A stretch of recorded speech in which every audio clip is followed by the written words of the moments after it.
What's up, guys? Welcome to Rotor Ride. I am Cricket. This is The Drip. Little Stellar Fox. Zoe FPV. We're here in Phoenix, Arizona for a very special DRL season race. DRL is the premier televised drone racing league where the best drone racing pilots compete against each other flying spec-built drones, the DRL Racer 4. They are large and they are fast. They get up to 90 miles an hour. they gave us these quads to fly. That was a bad idea. We're gonna destroy these things.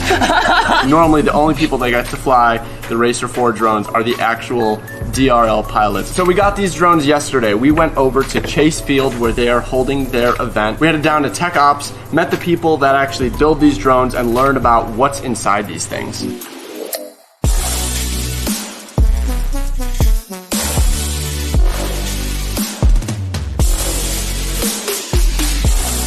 You guys wonder why the sessions aren't sold in Best Buy anymore? It's because DRL bought all of the sessions. This is the stack, right? You got LED boards and ESCs, you got a PDB with regulation, you have an LED driver, and you have a flight control. And because we crush them at every race, we have to put them together really fast. We have to make sure that they work. All sensors underneath the motors. We can plug this into a simulator and make sure that they're all working. What? So typically, we have a radio package that allows us to do whatever for live events, but this stuff's like Legos. So it just plugs in, plugs out. Oh, wow. We have gaskets, and then it's 6 bolts, 8 bolts to put it together. Yeah. So hopefully we can build them in like 10 minutes. That's the idea. A 10-minute, like from scratch? Well, it's just 8 solder points. Right? Holy You do that, Like all plug it together. Plug and play. Right. Ready to go. Okay, who's Legos. the best builder? How fast can the fastest builder build a Racer 4? Oh, Ray? What do you think, like 5 minutes, 10 minutes? 5 minutes? No! Let's talk specs. 5S, so this is a custom designed battery. And then we have 7-inch props. It's one of the biggest things that differentiates this quad from the previous DRL Racer 3, is they went a little bit bigger. Do you know what size the motors are, Zoe? No, these look They huge. are 2010. No way! Zoe's been telling me for a long time now that she wants to get her hands on 2010 motors. She's been saying that is That a was my special original recipe. spec. So back in the day, I released the 2010 motor about 3 years ago, and it was a new stator format. And it didn't really pick up steam, but it performed amazing. So the fact that they have it running on this, ooh, that has me excited. Yes. So that's the powertrain. And once we go inside, you're gonna find yourself a whole mess of LEDs. Well, and there's a whole dedicated driver. There's an F7 processor whose only job is to manage the LEDs going on here. Well, you got to sit down with one of the tech guys and completely dissect one of these drones. He was quick with it. He knows everything. Like, it's crazy. Those guys are so intelligent and have so much knowledge. But I guess that's what happens when you actually build what you want. Yeah, Ryan was telling us like that the Racer 3 was more built with like off-the-shelf components, but Yes. the Racer 4 is all proprietary. all designed by DRL. Yes, even the software, even things you need to flash them with. You guys just like took it to a whole new level, just like this is our drone. Yeah. Everything that the Racer 4 represents is about identifying pilot skill and trying to figure out how to convey that to a big audience. So this was a really awesome and unique experience, and DRL wants to give you a very similar experience of your own. That's right. If you go to the link below, there is a Kickstarter so that you can get your very own version of the Racer 4. They call it the Racer 4 Street. It's slightly different than what they use out on the field, but it's something that you'll be able to buy into your own radio and use with your own goggles and be able to have a relatively similar experience to what we got to fly. Yeah, I think it's going to be a very similar powertrain. It's going to have that same weight, the same power. flight characteristics, and most importantly, a ton of LEDs. Those things lit up real Light nice. up the sky. Oh yeah. What I'm interested to see is all 4 of us have very unique flying styles. And now we're all going to be flying the exact same spec build. We're not going to set up our own rates or anything like that. So we're going to fly this just like they fly it on the show. So on the show, they don't let the pilots set their own rates. They have 3 rate profiles that they can select from just by twisting this dial. And that's pretty much, you just have to work with it, right? So we're gonna head out to a really cool freestyle spot and we're gonna put these drones to the test. But I don't think this adventure would be complete without an actual DRL pilot joining us. Thankfully, we've got one of our own. Where's Vanny at? Where's Vanny? Where's Vanny? So So we're flying Racer 4s? Today we are flying DRL Racer 4s. You're the only one of us that's done this before. Yeah, a lot of times. I've flown probably 2,000 to 3,000 batteries to the Racer 4. Stupid. Every pilot really practices hard with them. It's a very unique quad. It's very different than everything else that there is out there. But I'll be really curious to see what you guys think. It's actually a really nice flying quad, so it gives you a lot of confidence and control on the stick. So I don't necessarily see him crashing it, but if he does, he'll probably explode. I'm gonna get so good that I'm gonna beat him in the Okay, so let me talk to you about the rates. So there's only 3 numbers, but there's 5 different choices. You'll probably want this top one. Yeah. So you're flying with the fixed camera tilt and everything that we.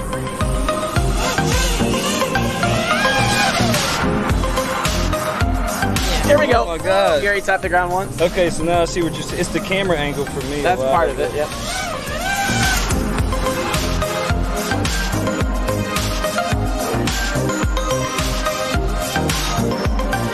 That camera tilt is ridiculous. Is it 40? 40. I applied 0.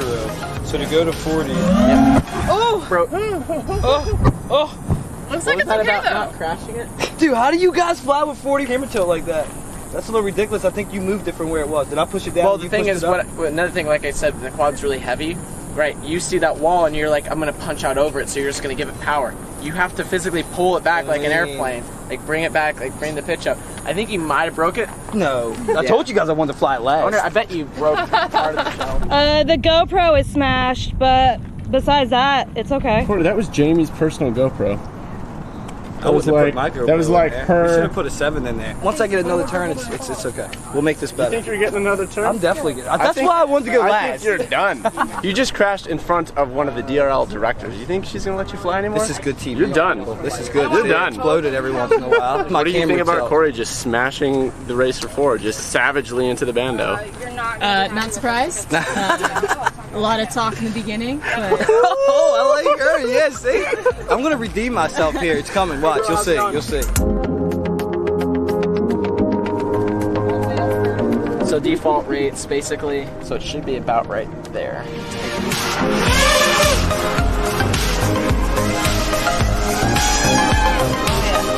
Weird.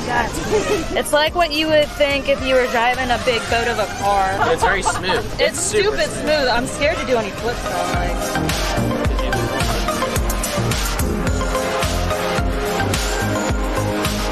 It's heavy. You can definitely feel the weight when you do anything. You get close to the ground and you can feel it like pulling you down. Imagine flying it through a tight course now like that. What do you think about the battery life on it so far?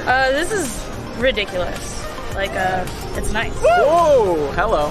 Mic check on the power lines. Cricket, you're getting schooled, huh? Here we go. Oh, you're getting so lucky. Let's go. The luck factor in this flight. I'm the queen at recoveries, don't you know? Get it. Hey!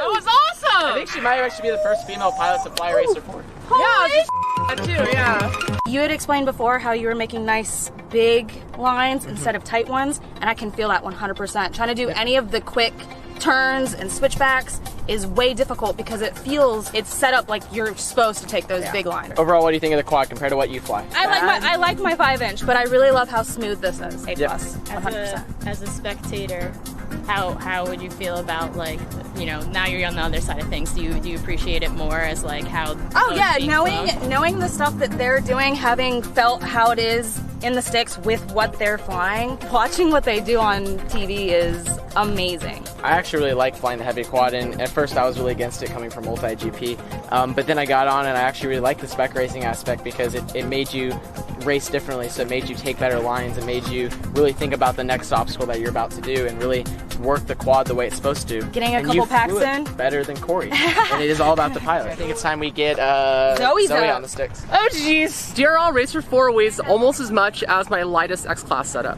which is pretty freaking crazy because this thing is like 4 times as small. It's gonna be fun. I can't wait to fly it.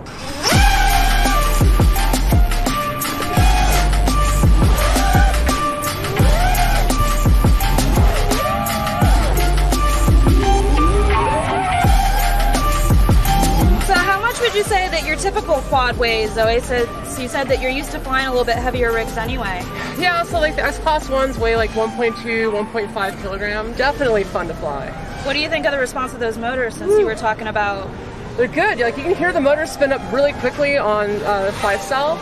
Like, and they're 7-inch props, so you expect the motors to spin up a lot slower. I'm really enjoying filming this quad because it's so big and you can see it in the air so well, and it's so unlike the normal things that we fly and shoot. I'm always trying to chase this little thing and you can like so easily see the shape. It's awesome. The best part is when it's under the DRL cool. tracks and the quad's all lit up with all the LEDs, 1,000 LEDs in it. Yeah. You can see who's who. That's the best part. And from a pilot standpoint, you can see that guy's red, that's Jet. Yeah. That's Gab. It's like, awesome. It's so nice from a racing standpoint. Starting it. Woo! That was a lot of fun. I mean, it's definitely pretty heavy, but it's got enough speed, and I personally like flying bigger quads, so I'm addicted to that. I want more. You're really good. So does that mean it's Drew's time? Drew's time. Drew! Going in. Yeah, it definitely feels underpowered, but it's the weight that I'm feeling. Yeah, it's not the power. Punch, that's it! Oh gosh! Oh! But wow, that's smooth. This flies so good. I just like the way it tracks. It really flows. It's like just guiding, just kind of guided in. Nice and smooth. I love it. It's scary. It's scary. I'm just not used to the power curve. I'm like, you know, am I going to be able to pull out or not? I don't know. I think Drew. Oh, that was full throttle to not hit the ground. You gotta pitch back when you're doing that. It's part of the whole Yeah, thing. it's the camera tilt thing too. I want to see flight wide open. So why don't you kind of play around a little bit? It's just full throttle. Now go. Well, you can just fly this at full throttle pretty much. But notice how you start to sink when you hit full throttle. You gotta start pitching. Yeah, so if you want to go up, you just pitch up. This is fun to just chill at full throttle. This is really fun. So yeah, there's certain tricks, like there's this yaw track trick that I really like, and I just feel like I can't do it. I want to like, oh yeah, like an inverted yaw spin. Let me try this. Okay, so if we look more at the ground, there it is. Oh, yeah, so you have to really look down at the ground because of that camera angle to get that. Oh, I ran out of battery, I think. You didn't fly the Racer 3, just the Racer 4. I did. You flew did? the Racer 3. How do you compare the Racer 3 to the Racer 4? Compared to the Racer 3, I will say that what these guys were flying last season, I think the Racer 3 might actually have a little bit of a speed advantage, only because it's a little bit lighter. It was about 1 kilo, this is about 1.2 kilos. And that's because we increased the LEDs, they increased the size when they went to the Racer 4. So the Racer 4, I think, flies better though. It's definitely, the motor and powertrain is way more better. As you saw, it's very smooth, very responsive even for a 7-inch prop. But I do think the Racer 3 was maybe just a bit faster, but definitely killed the battery twice as fast. And overall was just not a great rig for spec racing going forward. It was great for what it was. It was above its time, but for what we're flying now, it's like even more in the future. So we gave this a good Desert Storm look. Alex, I think this thing will still fly. Will you show us what an experienced Racer 4 pilot can do? Sure, Drew. Why not?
So that's it, guys. So this was a really rare and special experience. So if this adventure wasn't cool enough as is, now we get to go see a DRL race. It's gonna be awesome. Alex, along with the rest of the DRL pilots, they're bringing their A game. There's a ton of spectators gonna be there. 4,000? Quite a few people to watch a drone race. That's a lot. I'll be there. And we're gonna take you guys along so you can see a little bit of what it's like to be at an amazing live event drone race. And then you can catch the actual race, see the results on NBC and Twitter. Go watch it. Seriously, it's gonna be epic. Watch it.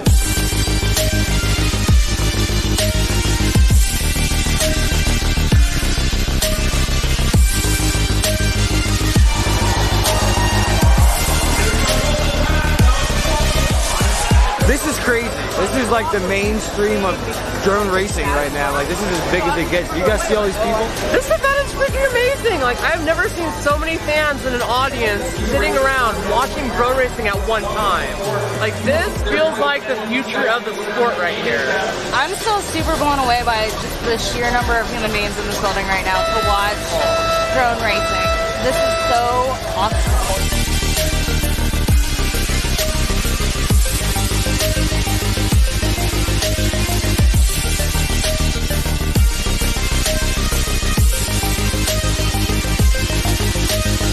Alright guys, that race was amazing. And you can watch this race December 29th at 4 p.m. on NBC. And Twitter.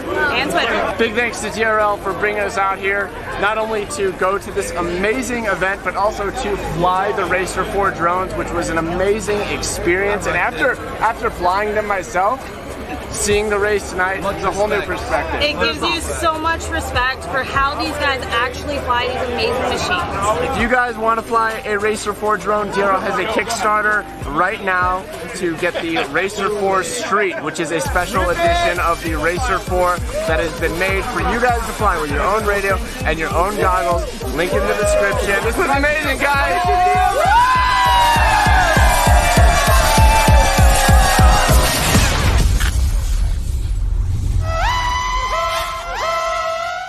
Middle school. Round 2, there you go.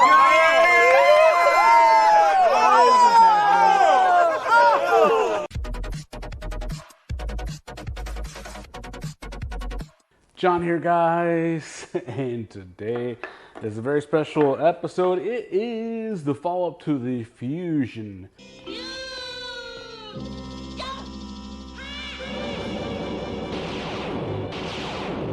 Build. And in the original frame overview, I showed you the cage version, but here I have with me a pair of the podded versions. And I actually have this one with the neon yellow color scheme in the nylon, and this one over here in TPU. Now, I'm not sure which of these two is actually going to go on sale eventually. You can also see that I'm trying out brace in sort of a convex manner here and in a concave manner here to see which one works the best. Now let's go through the builds. These are actually identical other than the pods and the brace orientation. I'm trying out a super duper ultra light build. This comes in about 265-ish grams with strap, props, everything. And that's pretty impressive. So for both of these, I'm using the Emax Mini Magnum 2.1 with MMCX connector. I am using the Runcam Nano 2 camera. That's right, the Nano. It comes with the adapter to run. This is actually a micro camera mount on this pod right here. I'm running the Hyperlight 2205.5. That's how I get the weight down so low. 1722 kV on the both of these. And I am running right here the Neon Foxy Lollipop for this one, just to match with the neon, and the Axie Stubby on this one right here. And these have run me very well. This one is actually unflown. I built it as a backup for me for the MultiGP qualifier, which I just ran recently. And this one I actually did run a couple of times on the track. And wow, you know, these very inexpensive, very light motors make for an extremely light build with a lot of control and precision. because of that lower power, you're not going to be probably beating anyone in the straightaways.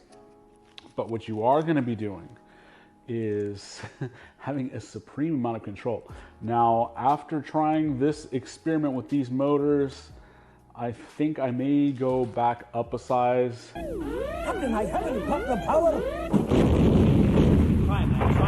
Power, more power. Here's the reason why, guys. It's all about consistency. I've been very used to the 2207 version of this motor. And for the past 5-ish months, I've been running the 2206.5, maybe even only 4 months. And so what ends up happening there is the 2206.5 and the 2207 very close in power and feel. The 2207.5 I'm noticing is a little bit more power. So that's a little bit too much. This is a little bit less. And it's just messing with my muscle memory. I'm one of those pilots that I really have to kind of fly the same thing consistently to get results. And so I think I'm gonna go back to what I'm more familiar with. I really wish I could spend the time, because I could tell in certain moves I was faster with this setup because of the more agile maneuvering. But in some of the instances where I need a little bit more power, it was costing me a few seconds. So rather than just totally adjust, I'll just go with what works. But if you're new and you want something that is very inexpensive to fly, I can highly recommend a setup like this. It's very similar to what they sold on the Floss 3 kit. Now this frame, believe it or not, is on sale. I believe it's with this pod. I'm not sure if it comes with a spike or not, but they're gonna have a price point of only $35. I believe that's right. So if it's not, I'll put it on the screen. And that extremely low frame price allows you to have as many of these quads as you want. Now, traditionally, a podded racer like this is normally in nylon like this one, but nylon takes a little bit more difficulty to print, takes longer, and it's a little bit more expensive, and there's only a few places that you can get them. TPU is much more easily printed by other people. So because of this, you can really have a very inexpensive but stout frame with some exceptional motor protection, with some exceptional camera protection, and with a very light turtle mode friendly option with the spike top. You can also go with the cage. I think the cage possibly adds a little bit more durability, but this adds a little more versatility. I personally like the look of the pod, but a lot of guys in town are running the cage version for that extra protection. Other notes about this build, I'm really liking the $15 on sale, $20 regular price Runcan Nano 2. I think I'm gonna switch all of my 3 to 4 inch and below to this camera. One note that I have is the 1.8 lens on this is a little bit wider than a 1.8 lens on almost any other camera, and so that made the image a little bit different from what my eyes were used to traveling at 5-inch speeds. Now I find that traveling a little bit slower doesn't kind of give you that disorientation, so it's not really as big of a deal on any other size quads. The image itself is quite nice, especially for that very, very inexpensive low price. So this is all in all a very economical build, especially with the low price of the frame. I'm always, as a racer, looking for a frame that is durable, that is race proven, that is inexpensive, that you can readily get spares, and this is being sold at a few places now. And I think that to get the podded version for right now, you actually go directly to Fusion Drones on their website, so you link in the description below for those guys there. Cristiano, great job on this. He's done it.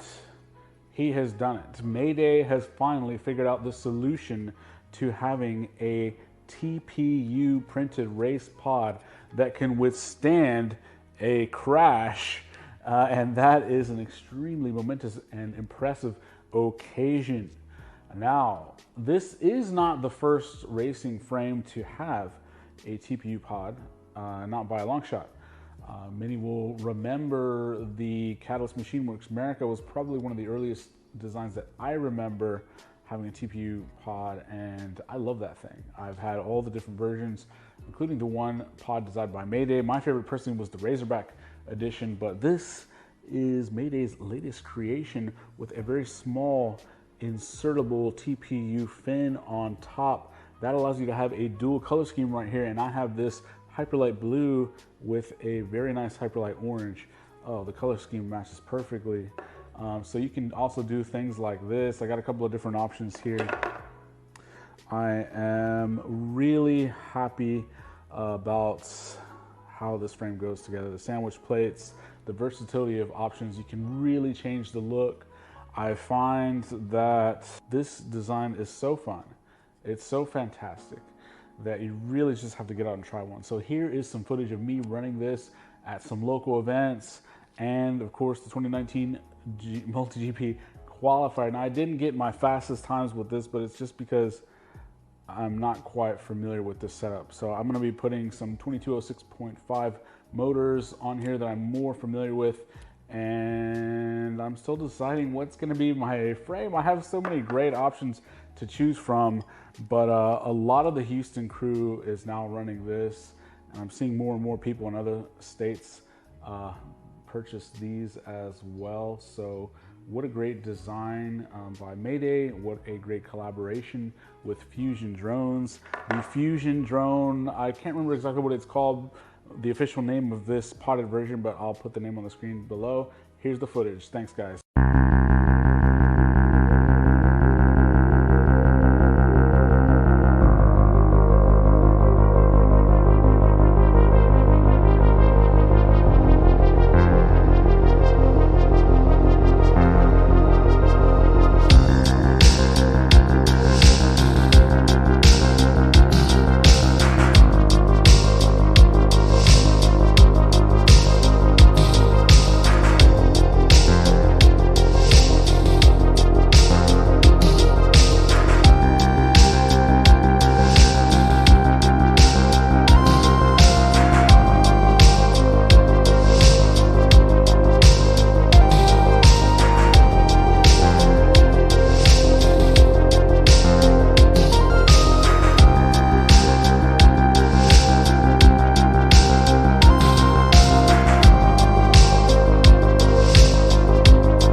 Thank you.